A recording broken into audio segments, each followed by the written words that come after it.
5년 전 있었던 미국 공화당 전당대회 모습입니다. 당시 롬니를 대통령 후보로 지명하는 대회였죠. 82살의 배우이자 감독인 클린트 이스트우드가 무대에 등장합니다. 그리고는 빈 의자 옆에 서서 말을 시작합니다. 마치 오바마 대통령이 거기 앉아 있는 듯 묻습니다. So, Mr. President, how do you handle promises that you made when you were running for election? How do you handle it? What do you mean, shut up? You're crazy.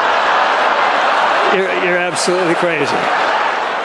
오바마를 존재감 없는 투명인간 취급을 했습니다. 그런데 이 빈 의자 1인극은 좀 생뚱맞죠. 그리고 모욕적이라는 비판이 공화당 내에서도 많았습니다. 그런데 오히려 오바마 캠프는 가볍게 받아넘깁니다. 대통령이라고 쓰인 의자에 앉은 오바마의 뒷모습을 SNS에 올립니다. 그리고 이 자리는 내 자리야 라고 덧붙였습니다. 롬니는 전당대회 효과를 전혀 보지 못했고 오바마 지지율만 오히려 올랐습니다. 그렇다면 이스트우드의 인기는 떨어졌을까요? 여론조사 기관이 공화당과 민주당 텃밭 유권자를 조사해 봤습니다. 양쪽 다 이 이스트우드엔 호감도가 70%가 넘었습니다. 할리우드 스타들은 지지 후보를 당당히 밝힙니다. 파티나 공연을 열어서 후원금도 모아줍니다.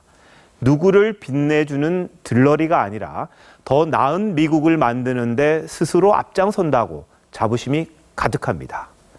물론 할리우드가 자유분방한 분위기라는 점을 고려한다면 이 민주당 지지자가 많긴 많습니다.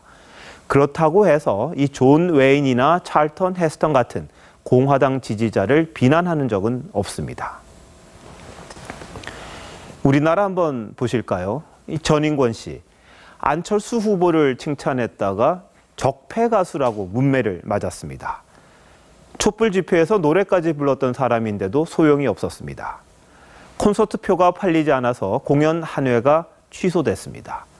그에게 쏟아졌던 비난과 관련이 있어 보입니다. 기획사 관계자는 이 촛불 집회 열기 덕분에 반응이 좋을 줄 알았는데 아쉽다고 했습니다. 물론 전 씨도 SNS에 착잡한 심정을 밝혔습니다. 안 후보를 지지한 지 벌써 5년이고 지인들은 다 아는 얘기라고 했습니다. 이정미 헌법재판소장 권한대행 퇴임사 한번 들어보시겠습니다. 우리가 사랑하는 민주주의 그 요체는 자신의 생각과 다르더라도 다른 사람의 의견을 존중하는 데 있다고 믿습니다.